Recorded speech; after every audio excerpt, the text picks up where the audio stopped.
I can't imagine seeing Sharon Stone say anything like this during the Biden years. Right? Like, this would not be allowed. She would not have said this. And I don't know if she's just playing the part of an actress and she figures this is which way the wind blows, or Seth Meyers, who had her on his program, is just completely desperate because he sees everybody getting fired. And he's like, okay, maybe I got to sing some kind of different tune. Can somebody find me a conservative guest or somebody who's going to act like a conservative guest? Sharon Stone went on his show and she talked about motherhood and raising 3 boys and how she could not have done this if she didn't have her solid middle-class upbringing, that was somehow the key to her success. So great. Like, I'm happy for her that she's saying that. I'm disappointed that she couldn't have said this like ages ago, right? But apparently it wasn't in vogue back then. I do also sort of kind of question whether this is a little bit of an actress trying to get on the good side of things, a little bit of Seth Meyers trying to find a new home for himself, given that, you know, he has looked at what happened to Stephen Colbert. He's looked at what just happened to Howard Stern or is about to happen to Howard Stern. Let's take a quick listen to Sharon Stone speaking here with Seth Meyers. Because I started out with wholesome middle American values. And now we're in a place where these values are being considered incidental. They aren't. I wouldn't have survived. I wouldn't be a sober, healthy, working mom who was able to take 3 adopted kids, which is just different, let's just say, and do it by myself with the help of wonderful nannies if I didn't come from grounded moral values. Yeah. Well, you know what? No one can really do much without having some grounding in this world. Thank you very much. You can get all philosophical all you want, but you know what? Kind of the basic beliefs and things like a nuclear family or God, like these are kind of grounding things, right, for a human being, especially one out there in Hollywood. But, you know, she's saying this and I'm like, wow, that's really something coming from the likes, oopsie daisy, of Sharon Stone. Here we go. Stone is from Meadville, Pennsylvania, a town she has described as having no spotlights and a zipper factory. This is according to People magazine. However, that small town living set her on a path to stardom, quote, with wholesome middle American values. Quote, I wouldn't have survived without those values. I wouldn't be a sober, healthy, working mom who was able to take 3 adopted kids, which is just different, as she said, let's just say, and do it by myself without the help of wonderful nannies if I didn't come from a grounded moral background. Okay.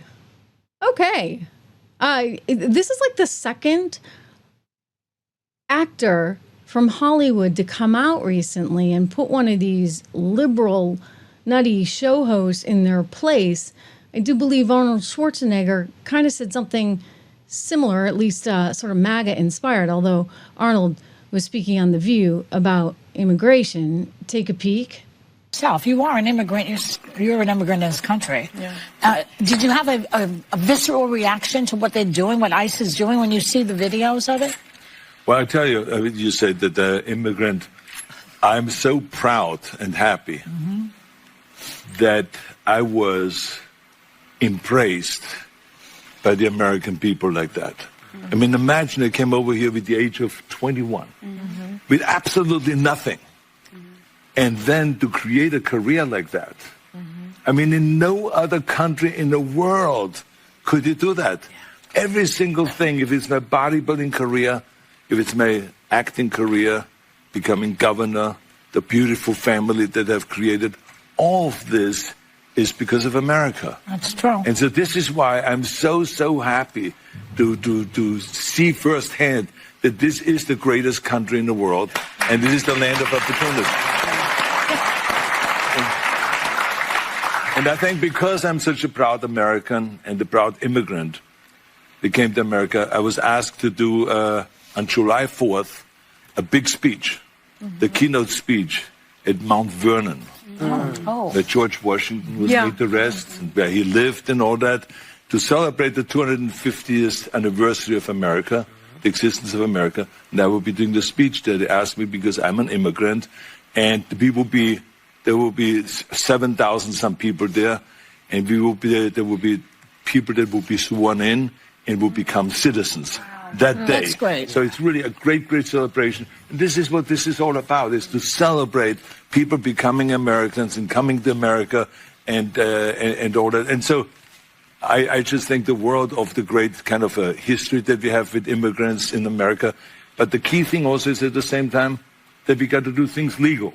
That is the important thing, you know. So you got to do things legal, and those people that are doing illegal things in America and that are foreigners, they are not smart. Because when you come to America, you're a guest, and you have to behave like a guest.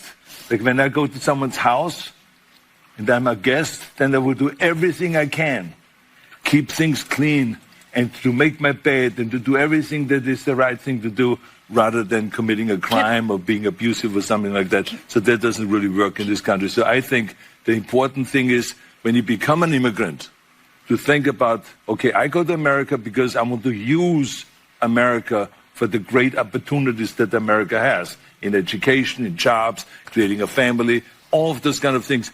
Then you have to think about, okay, if I get all of those things from America, then I have to give something back. You have a responsibility as an immigrant to give back to America and to pay back to America and to go and do something for your community for no money whatsoever. Give something back to after-school programs, Special Olympics, or whatever it is.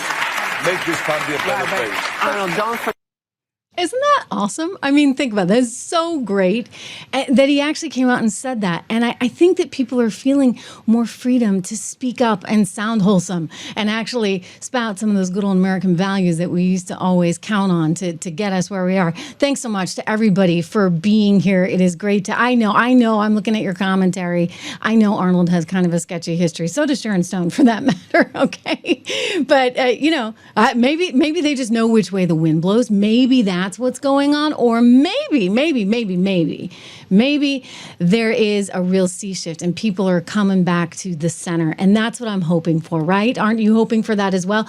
By the way, we got a big week coming up. Of course, you know that there's a big meeting going on. Alaska. No, I'm not en route to Alaska. I'm actually in the very hot, very humid Greek islands right now, but Alaska is where it's all going on. Vladimir Putin and Donald Trump sitting down, and there's a lot riding on this, of course, because the hope is that we can get to some kind of resolution, a peaceful resolution with Ukraine. And so there's a lot riding on it. Donald Trump, once again, believing that he can have the power to convince one Vladimir Putin. We'll see how it all shakes out. I can tell you, in terms of the markets, we've got a market that maybe is, I don't know if they're spooked by the wholesale inflation number. I'm not. I've told you this, and by the way, I've written on this. I encourage you to go over to 76 Research. This is my company. I started with my friend Rob, and we wrote just the other day, if you pay $1 a month, it's just $1, guys, and if you don't like it, you can cancel. $1 a month for the first 2 months, and it goes to $9.95. Again, you can cancel money back anytime. But I think it's important to take a look at that. We did explain, we laid out the inflation scenario and why we're not as worried as some. You get the market slightly off, a wholesale number that came in a little bit hotter than expected. And so you get the Dow Jones Industrial Average dropping a little bit as a result. I personally actually bought a little bit more because when it goes down, I buy. It's just sort of my mantra, right? Clearance. You may have heard that story from me before. Anyway, go check it out at 76 Research. We also have some portfolios there. American Resilience. You can see, actually, this is an old, what am I doing? That is an old chart. Our numbers are even better than that right now. So that's the good news. But we do have 3 different portfolios. Go check out 76research.com. I would say it's a very, very, very important week. weekend. I mean, we'll see what comes out of tomorrow. Again, in Alaska, the president of the United States sitting down with one Vladimir Putin. This is a critical moment for President Trump and obviously for Russia and for the world. So we'll be all over that in the coming days, as you can imagine. And it's great to have you here. Don't forget to subscribe. It's really, really important that you subscribe, that you share, that you leave a comment. Let me know. Let me know what you think. Do you think Hollywood is coming back into focus, or just a few people maybe are? Anyway, let me know what you think, and I'll see you here live again tomorrow.